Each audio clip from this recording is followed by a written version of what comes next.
The night I found out my wife stopped loving me, I was elbow deep in the guts of a 1987 Mustang GT, trying to coax life back into an engine that had given up the ghost, somewhere around the Clinton administration. The shop radio was playing classic rock, something about a cheating woman and a broken heart, because the universe has always had a sick sense of humor, when I heard the voices drifting through the open bay door. "You're just bored of Dad, Mom. Just admit you want someone with money and a six-pack." Before we dive deeper into this story, I have one small request. Please subscribe, drop a like, comment, and hit that hype button to boost this channel so more people can discover these incredible Reddit stories. That was Tess, my 16-year-old daughter, her voice sharp enough to cut glass. I froze, my socket wrench suspended in midair, oil dripping onto my work boots. "That's not fair, Tess." Emily's voice, my wife of 18 years, sounded tired, defensive. "Your father is a good man, but what? He's not exciting enough for you? He doesn't drive a BMW? I'm just not attracted to him anymore, okay? Is that what you want to hear?" The wrench slipped from my fingers and clattered against the concrete floor. The sound echoed through the empty shop like a gunshot. I stood there in the fluorescent lighting, surrounded by the smell of motor oil and old coffee, and felt something fundamental shift inside my chest. Not break. Breaking implies violence, drama, a sudden snap. This was more like watching a bridge slowly collapse under its own weight, inevitable and sad and somehow expected. My name is Jack Forrest. I'm 45 years old, I own Forrest Auto Body on the edge of Millfield, Indiana, and I've just learned that my wife finds me repulsive. Well, I thought, wiping my hands on a shop rag that had seen better decades, guess I can cancel that gym membership I never got around to buying. I should explain something about Millfield. We used to make ball bearings here, back when America made things. Now we make gossip and meth, though not necessarily in that order. Everyone knows everyone's business, and if they don't know it, they'll make it up and spread it anyway. The town's primary exports are rumors and high school football players who never quite make it to the NFL. I've lived here my whole life. Went to Millfield High, played some baseball, wasn't good enough for college ball, married Emily Brennan when we were both 27, and stupid enough to think love conquered all. Had Tess a year later. Bought the auto shop from Old Man Henderson when he retired. Became the guy people called when their transmission faded or their check engine light wouldn't stop blinking. I was, in every measurable way, unremarkable. The kind of guy who fades into the background of his own life. Emily had ambitions. She got her real estate license when Tess started middle school, and she was good at it. Really good. She had that particular gift for making people believe that the house they were looking at wasn't just four walls and a roof, but a dream, a future, a better version of themselves. Within 5 years, she was the top agent at Millfield Realty, partnered up with her best friend Carla Benton, and pulling in more money than I'd ever see. I was proud of her, I really was, even when she started working late, even when she stopped laughing at my jokes. Even when she looked at me across the dinner table with the kind of distant politeness you'd show a friendly stranger. I told myself it was stress, the market, the pressure of success. I'm an idiot. The next morning, I woke up to an empty bed. Emily was already gone. Early showing, according to the note on the kitchen counter. Tess was still asleep, or pretending to be. I made coffee in the machine Emily had bought last Christmas, some fancy Italian thing that made sounds like a robot and produced coffee that tasted exactly like the $5 a can stuff I bought at the grocery store. Emily's phone was on the counter. She'd forgotten it, which never happened. Emily was surgically attached to that phone. It was her lifeline, her business, her connection to a world more exciting than our split-level ranch house, with the leaky bathroom faucet I kept meaning to fix. I shouldn't have looked. I know that. There's a social contract between married people, an agreement that you don't go snooping through each other's private messages. But after what I'd heard last night, that contract felt pretty damn void. I picked up the phone. No passcode. She'd disabled it months ago after I'd teased her about being paranoid. The screen lit up with notifications. Texts, mostly. I opened the messages. The most recent conversation was with someone saved as Rick M. "Thanks for last night, babe. Next time, wear that blue dress. The one that drives me crazy. Sent at 11:30 p.m. While I'd been at the shop, working on the Mustang, thinking about how I could surprise Emily with a weekend getaway to Brown County, maybe rekindle whatever had gone cold between us. I scrolled up. Weeks of messages, months maybe. Flirty at first, then explicit. Photos I won't describe because thinking about them makes my hands shake and my vision go red around the edges. And a hotel receipt, forwarded in an email. The Riverside Inn, 2 towns over. Last Tuesday night when Emily said she had a conference in Indianapolis. I set the phone down carefully, like it might explode. My hands were steady. That surprised me. I felt very calm, very cold, like I was watching myself from a distance. Rick Morgan. I knew him, of course. Everyone in Millfield knew Rick Morgan. He'd been the golden boy at Millfield High back in the day, quarterback of a mediocre football team, prom king, the guy who peaked at 18 and spent the next 2 decades trying to recapture that glory. Now he was a mortgage broker at First National, drove a pristine 1969 Camaro SS that he treated better than his wife, and served as president of the local car club. We'd done business together, actually. He'd brought the Camaro in for detailing last year. We'd talked about engines and horsepower and the good old days that neither of us had really experienced. I'd thought he was okay. A little slick, a little too aware of his own charm, but okay. I'd been wrong about a lot of things, apparently. Tess came downstairs around 8, her hair a mess, her phone already in her hand. She grunted something that might have been morning and headed straight for the cereal cabinet. "Your mom forgot her phone," I said, keeping my voice level. "Can you drop it off at her office on your way to school?" "Can't you do it?" "I've got a transmission job that can't wait." She sighed with the world-weary exhaustion only a teenager can muster, grabbed the phone and left without another word. The door slammed behind her.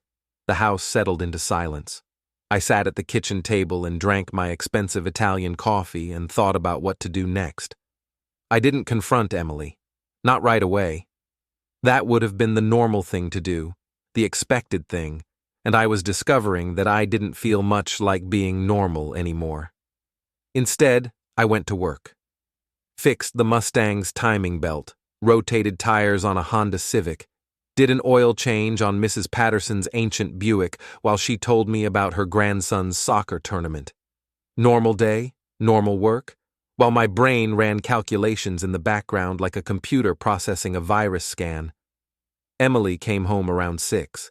I was in the garage, organizing tools I'd organized 100 times before, just to have something to do with my hands. "Hey," she said, leaning against the doorframe. She was still in her work clothes, tailored blazer, pencil skirt, heels that made her 3 inches taller. Power clothes, she called them. "Tess said you found my phone." "Yeah, left it on the counter." "Thanks," she hesitated. "You okay? You seem off." I looked at her, really looked at her, maybe for the first time in years. She was still beautiful, dark hair cut in that expensive style that looked effortless but probably cost more than my car payment. Green eyes, the kind of bone structure that aged well. But there was something brittle in her expression, something defensive, like she was waiting for an attack.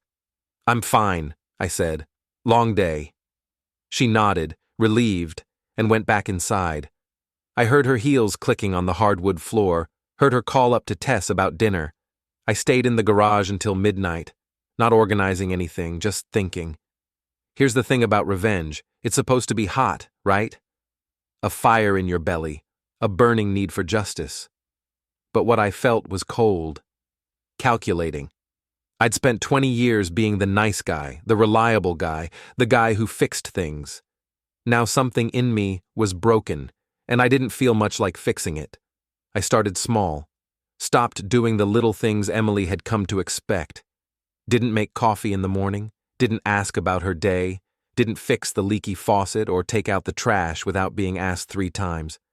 Became politely, coolly distant. She noticed. Of course she noticed. "What's wrong with you lately?" she asked one night, cornering me in the kitchen. "You've been acting weird for a week." "Nothing's wrong," I said. "Just busy."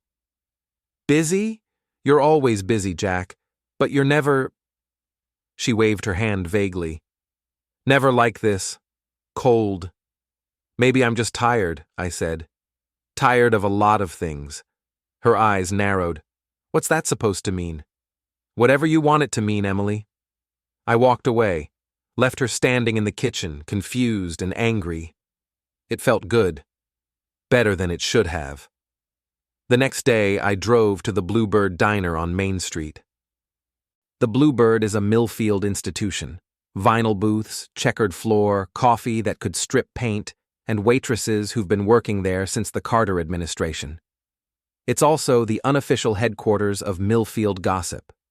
You want to know who's sleeping with whom, who's getting divorced, who's about to lose their business. You go to the Bluebird, and you listen. I took a booth by the window and ordered coffee and pie. Apple, because it was Tuesday, and Doris made apple pie on Tuesdays. I was halfway through my second cup when Rick Morgan walked in. He didn't see me at first. He was with 2 other guys from the car club laughing about something, all of them wearing those expensive casual clothes that scream, "I have money, but I'm still one of the guys." Rick was in the middle, the natural center of attention, gesturing with his hands as he told some story. Then he saw me. His smile faltered for just a second, a micro-expression of guilt that he covered quickly with a bigger, faker smile. "Jack Forrest, how's it going, buddy?" Buddy. Like we were friends, like he hadn't been sleeping with my wife for months. "Rick," I said, nodding. "Doing fine. You?" "Can't complain, can't complain." He slid into the booth across from me without being invited, leaving his friends to find their own table. "Haven't seen you at Car Club lately. You should come by. We're planning a cruise for next month." "Been busy." "Yeah, I hear that. Emily says you've been working a lot of late nights." Emily says. Like they talked about me, compared notes, maybe laughed about the boring husband who didn't notice what was happening right under his nose. "Emily talks to you about me?" I kept my voice casual, curious. "Oh, just in passing. We run into each other sometimes, what with the real estate and mortgage business overlapping." He was smooth, I'd give him that. Not a flicker of nervousness. "She seems stressed lately. Everything okay at home?" The audacity. The sheer, breathtaking audacity of this man, sitting across from me, asking about my marriage while he was actively destroying it. "Everything's fine," I said. "Thanks for asking." We sat there for a moment, sizing each other up. Rick's smile never wavered, but something shifted in his eyes. A challenge, maybe. A test to see if I knew, if I'd fight back, if I was man enough to do anything about it. I stood up, dropped a 10 on the table. "I should get going. Got a transmission waiting for me." Sure. Good seeing you, Jack." I walked out of the Bluebird, got in my truck, and drove around the block to the alley behind the diner. Waited. 10 minutes later, Rick came out, still laughing with his buddies, and headed to his precious Camaro parked on the street. I waited until they drove off. Then I got out of my truck, walked over to where the Camaro had been parked, and picked up the small nail I'd dropped earlier, the one that had somehow found its way into Rick's rear tire. Across the street, I saw a curtain twitch in Mrs. Hanley's window. Mrs. Hanley, Millfield's most dedicated busybody, who probably had her phone out already, snapping pictures, composing texts to send to her network of gossips. Perfect. The town started talking. Of course it did. This was Millfield, where a flat tire could become a conspiracy theory by lunchtime. Mrs. Hanley had indeed taken pictures, grainy, unclear, but enough to suggest that someone had been near Rick's car. The story mutated as it spread. I'd slashed all 4 tires, I'd keyed the paint, I'd left a threatening note. None of it was true, but truth has never been Millfield's strong suit. Emily's phone started blowing up with texts from her friends. I know because she left it on the counter again. Maybe deliberately this time, maybe as a test.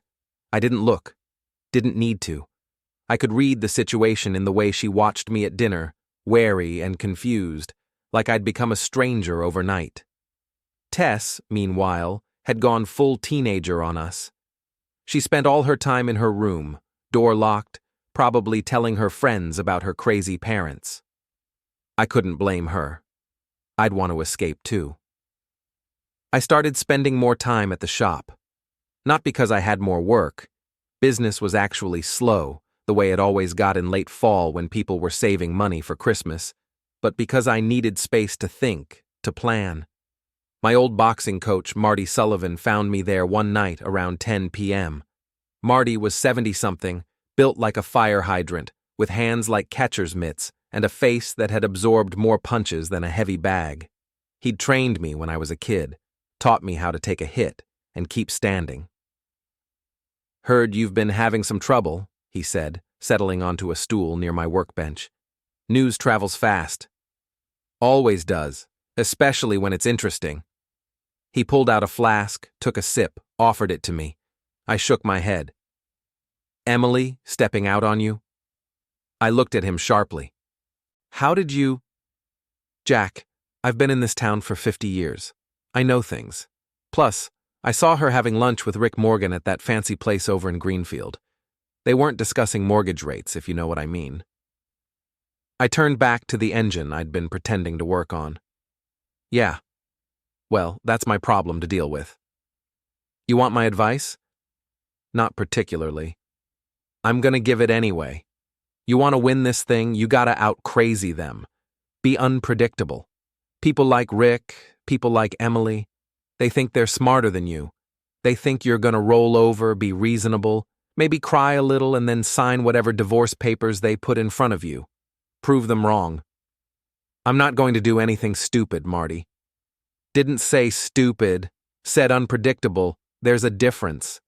He stood up, joints creaking.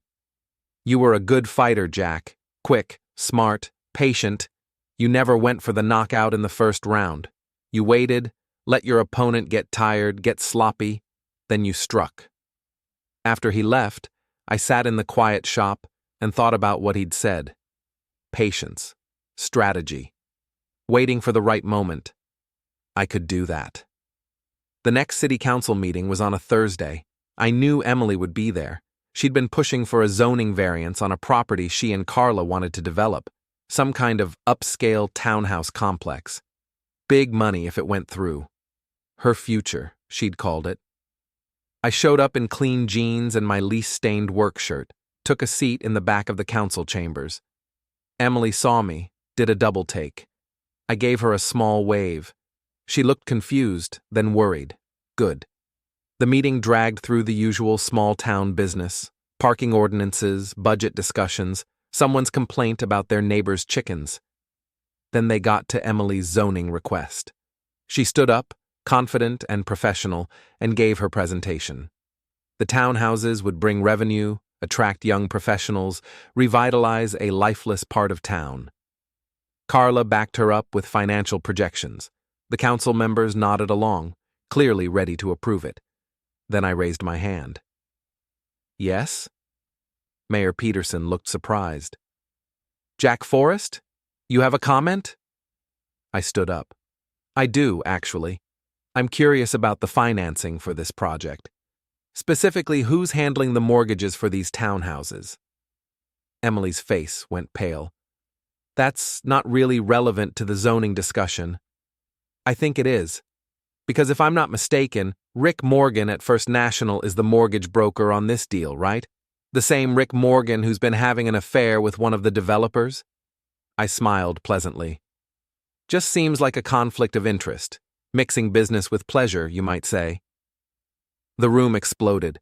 Council members started talking over each other, reporters from the Millfield Gazette started scribbling notes, and Emily looked like she wanted the floor to open up and swallow her whole. That's a serious accusation, Mayor Peterson said, gaveling for order. Do you have proof? I have hotel receipts, text messages, and about a dozen witnesses who've seen them together. I'm happy to provide documentation. I didn't actually have witnesses, not real ones anyway, just gossip and speculation. But the threat was enough. The council tabled the zoning request, pending further review. Emily grabbed her papers and rushed out of the chambers. Carla followed, shooting me a look that could have melted steel. I went home feeling better than I had in weeks. That night, I got a text from an unknown number. Back off, or you'll regret it. I stared at the message for a long time, then deleted it. Empty threats from small people. But the next day, Tess came home from school crying. Someone had posted a TikTok, a compilation of photos of me looking sad and pathetic, set to a song about losers. Millfield's saddest dad, the caption read. It had 10,000 views. I watched it 3 times, my jaw clenched so tight I thought my teeth might crack. Then I made a decision. If they wanted a villain, I'd give them one. I started gathering information the way a detective would, methodically, carefully. I had time, the shop was slow, and I wasn't sleeping much anyway. I talked to people, listened to gossip at the Bluebird, asked casual questions about Rick's business, about Emily's real estate deals, about who was friends with whom. Millfield is a small town, and in small towns, everyone knows everyone's secrets. You just have to know how to ask. What I learned was interesting. Rick Morgan wasn't quite the successful businessman he pretended to be. His mortgage business was struggling, too many bad loans, too much competition from online lenders. He was leveraged to his eyeballs, behind on his car payments, about to lose that precious Camaro he loved so much. Emily's real estate business was doing better, but not as well as she claimed. She and Carla had overextended themselves on the townhouse project, borrowed heavily against future sales. If the zoning didn't go through, they were in serious trouble. And then there was Carla. Carla Benton had been Emily's best friend since college. They'd started the real estate business together, built it from nothing. Emily trusted her completely. But the more I dug, the more I realized that Carla had her own agenda. I found it in Emily's laptop. She'd left it open one night, probably too exhausted from fighting with me to remember to close it. An email folder labeled C Private. Dozens of messages between Carla and Rick, going back almost a year. Carla had introduced them, encouraged the affair, covered for them, provided alibis, booked hotel rooms. And in exchange, Rick was funneling mortgage clients to Carla's properties, giving her sweetheart deals, helping her build a portfolio that Emily knew nothing about. But why? What did Carla have against Emily? Against me? I found the answer in an old employee file from my shop. 7 years ago, I'd hired a woman named Carla Benton to handle the books. She'd lasted 3 months before I fired her for trying to unionize my mechanics, stirring up trouble, demanding benefits I couldn't afford to provide. She'd threatened to sue, but nothing came of it. I'd forgotten all about it. Apparently, Carla hadn't. This whole thing, the affair, the business entanglement, the public humiliation, it was revenge. Carla had orchestrated it all, using Emily and Rick as puppets, destroying my marriage and my reputation to get back at me for a grudge I didn't even remember. The realization hit me like a punch to the gut. Not because I was angry. I was past anger, into some cold, clear place beyond it. But because it was so petty, so small. 7 years of friendship with Emily, all of it fake, all of it building toward this moment. I sat in my truck outside Carla's house, watching lights move behind the curtains, and I started to plan. The old rail yard on the edge of town had been abandoned for 20 years. It's where the car club used to meet before they got fancy and rented space at the community center.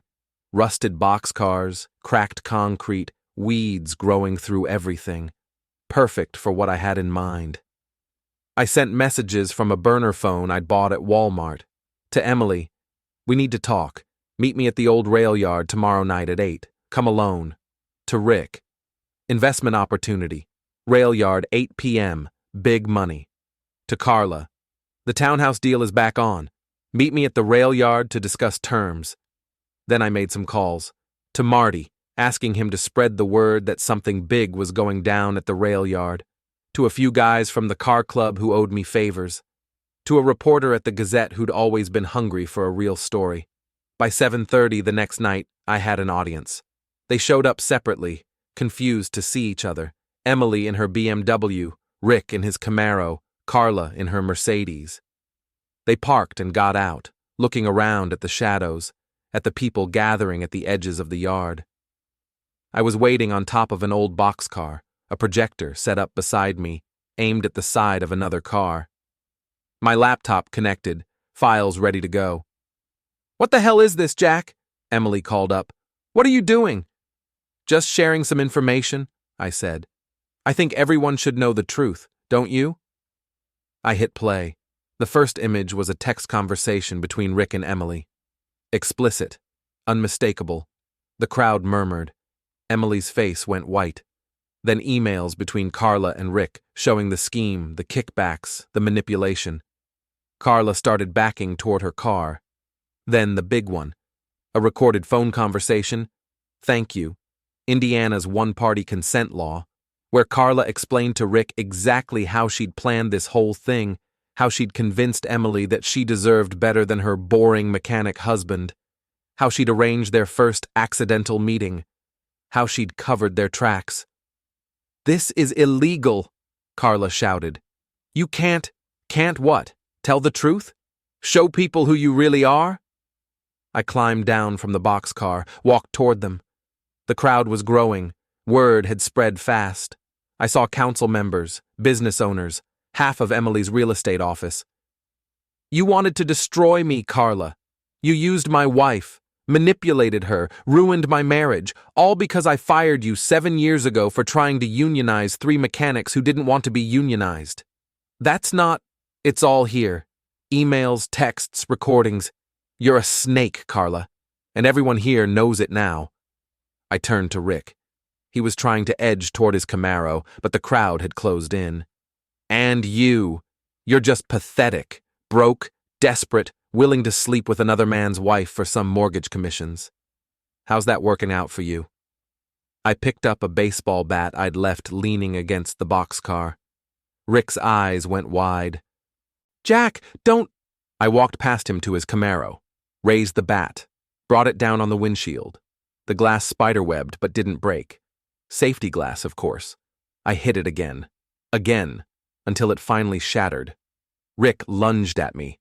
I sidestepped. Marty had taught me well, and he stumbled, went down hard on the concrete.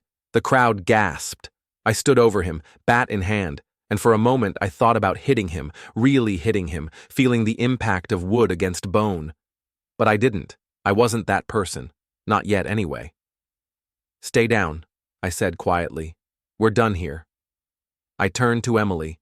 She was crying, mascara running down her face, looking small and broken in a way I'd never seen before. "I'm sorry," she whispered. "Jack, I'm so sorry. I didn't know. Carla said, you thought I wasn't enough. You thought you deserved better. Maybe you're right, but you didn't have to lie. You didn't have to humiliate me." I shook my head. "We're done, Emily. File for divorce, don't file, I don't care anymore, but we're done." In the distance, I heard sirens. Someone had called the cops, probably Mrs. Hanley, who I'd spotted in the crowd, phone out, recording everything. I dropped the bat and walked away, leaving them there, Emily crying, Rick bleeding from a scraped knee, Carla screaming about lawsuits and slander. The crowd parted to let me through. Let them come, I thought. I've got nothing left to lose. The cops came, of course, took statements, looked at the broken windshield, listened to Rick try to press charges for assault. But there were 50 witnesses who all said the same thing. I'd hit a car, not a person. Rick had tripped. Accidents happen. They let me go with a warning about destruction of property. Rick would probably sue me later, but I'd cross that bridge when I came to it. The story spread through Millfield like wildfire. By morning, everyone knew everything. The affair, Carla's manipulation, the confrontation at the rail yard. The Gazette ran a front-page story with the headline, "Local Love Triangle Exposed." Mrs. Hanley's video had gone viral, 20,000 views and climbing. Emily moved out 3 days later, went to stay with her sister in Fort Wayne. She left a note saying she'd call her lawyer, that we'd work out custody of Tess, that she was sorry. I threw the note away without finishing it. Carla's real estate license was suspended pending an ethics investigation. Rick's boss at First National put him on administrative leave, which everyone knew was code for start looking for a new job. And me? I became infamous. People pointed at me in the grocery store, whispered when I walked into the Bluebird. Some of it was sympathetic. Poor guy, his wife cheated on him. But most of it was something else. Respect, maybe, or fear. I'd broken the unwritten rule of Millfield. I'd made private business public. I'd refused to suffer quietly. Tess came home from her mother's sister's place 2 weeks later. She knocked on my bedroom door late at night. Came in without waiting for an answer. "Dad?" "Yeah, kiddo. Are you okay?" I thought about it. "I don't know. Ask me in a year." She sat on the edge of the bed. "Everyone at school is talking about it. About you. Some of them think you're crazy. Maybe I am. Mom called me. She says she wants to explain, that it wasn't her fault, that Carla manipulated her. What do you think?" "I think—" She paused, choosing her words carefully. "I think Mom made her own choices. Maybe Carla pushed her, but Mom could have said no. She could have talked to you, she didn't. You're pretty smart for 16. I know." She smiled a little. "Are you going to be okay, really?" "Yeah, I think so." She hugged me, quick and fierce, then left. I heard her door close, heard her talking on the phone to one of her friends, her voice low and intense. I lay in bed and stared at the ceiling and felt, for the first time in months, something like peace. The Founders' Day Festival was a Millfield tradition going back 100 years. Every October, the whole town gathered in the park for food, music, craft vendors, and the kind of forced community spirit that small towns excel at. There was always a stage set up for speeches, the mayor, the school superintendent, local business owners all taking turns patting themselves on the back for keeping Millfield alive for another year. I hadn't planned to go, but Marty called me the morning of the festival and said, "You should come, make an appearance, show them you're not hiding." So I went. The park was crowded, the air smelling like funnel cakes and barbecue. People saw me and conversations stopped mid-sentence. Some folks nodded at me, some looked away. I bought a lemonade and wandered through the crowd, feeling like a ghost at my own funeral.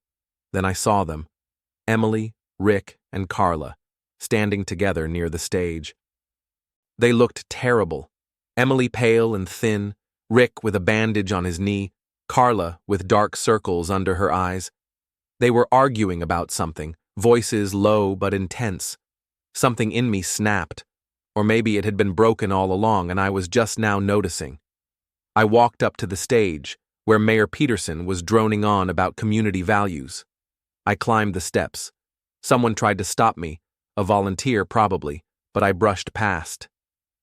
"Excuse me," I said, taking the microphone from the mayor's hand. "I'd like to say a few words. Jack, this isn't the time. I think it's exactly the time." I looked out at the crowd. Hundreds of faces all staring at me. I saw Mrs. Hanley with her phone out, already recording. I saw Tess near the back, her eyes wide. I saw Marty, grinning like this was the best thing he'd seen in years. "My name is Jack Forrest," I said. "Most of you know me. I've lived in this town my whole life, fixed your cars, paid my taxes, minded my own business. I was, in every way that mattered, a good citizen of Millfield." The crowd was silent, waiting. And then my wife decided to have an affair with Rick Morgan. Some of you knew about it. Most of you suspected. None of you told me. I paused. That's fine. That's how small towns work. You don't get involved, you don't make waves, you let people suffer privately. I saw Emily trying to leave, but the crowd was too thick. She was trapped. But here's what you didn't know. The affair was orchestrated by Carla Benton, my wife's best friend and business partner. Carla set them up, encouraged them, covered for them. Why? Because 7 years ago, I fired her from my shop for trying to cause trouble. This whole thing, my marriage ending, my reputation destroyed, my daughter humiliated on social media, all of it was revenge for a grudge I didn't even remember. Gasps from the crowd, heads turning to look at Carla, who had gone white. Emily didn't know. She was manipulated, used. She made bad choices, but she was a pawn in someone else's game. I looked directly at my wife. I'm not excusing what you did, Emily. You're an adult. You made your choices. But you should know who your real enemy is. I turned to Rick. And you're just pathetic. Broke, desperate, willing to destroy a family for some mortgage commissions, and the ego boost of sleeping with another man's wife. You're a cliché, Rick. A sad, middle-aged cliché trying to relive your glory days. Rick started toward the stage, his face red with anger. But Marty stepped in front of him, and Rick thought better of it. And Carla. I smiled at her, cold and sharp. You're the real villain here. You manipulated your best friend, destroyed a marriage, all for petty revenge. I hope it was worth it. Because everyone in this town knows now. Everyone knows what you are. I set the microphone down and walked off the stage. The crowd parted like the Red Sea. Behind me, I heard chaos. People shouting, Emily crying, Rick yelling something about lawsuits. I didn't care. I walked to my truck, got in, and drove home. Packed a bag.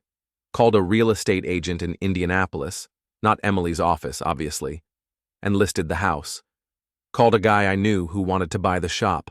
Made arrangements to sell, to leave, to start over somewhere else. Tess found me that evening, sitting on the porch with a beer, watching the sun set over Millfield. You're leaving, she said. Not a question. Yeah. Can I come with you? I looked at her, surprised. What about your mom? Mom made her choices. I'm making mine. She sat down next to me. Besides, someone needs to make sure you don't turn into a complete hermit. I laughed, the first real laugh I'd had in months. Okay. Yeah, you can come. We sat there together, father and daughter, watching the light fade from the sky. Tomorrow I'd finish the arrangements, sign the papers, load up the truck. Tomorrow I'd leave Millfield behind, all its gossip and small-minded cruelty and suffocating familiarity. But tonight, I was still Jack Forrest, the last honest man in Millfield, the man who'd refused to suffer quietly, the man who'd fought back, even when it cost him everything. They'd wanted a villain. I'd given them something better, the truth, and I'd walked away with my head high. 2 weeks later, I stood in the parking lot of Forrest Auto Body for the last time. The sign was already down, sold to the new owner who planned to turn it into a tire shop. My tools were packed, my accounts closed, my bridges thoroughly burned. Emily had signed the divorce papers without a fight. Carla's real estate license had been permanently revoked. Rick had moved to Ohio, his Camaro repossessed, his marriage over. The townhouse project had collapsed, leaving a hole in the ground and a lot of angry investors. And me? I had a new shop lined up in Colorado, a fresh start, and a daughter who'd chosen to come with me. Ready? Tess asked from the passenger seat of the truck. I took one last look at Millfield, the faded storefronts, the empty streets, the town that had raised me and then torn me apart. I felt nothing, no nostalgia, no regret, just a clean, clear sense of ending. Yeah, I said. I'm ready. I got in the truck, started the engine, and drove away from Millfield, Indiana, toward something new, something better, something mine. Behind me, the town grew smaller in the rearview mirror until it disappeared completely, swallowed by distance and time, and the simple fact that I was done looking back. They'd wanted to know what happens when you push a good man too far, when you mistake kindness for weakness, patience for stupidity. They'd found out. And I'd learned something too, that sometimes the only way to win is to walk away, to refuse to play their games, to live by their rules, to suffer in silence for the sake of keeping the peace. I'd been the last honest man in Millfield. Now I was just Jack Forrest, mechanic, father, survivor. And that was enough.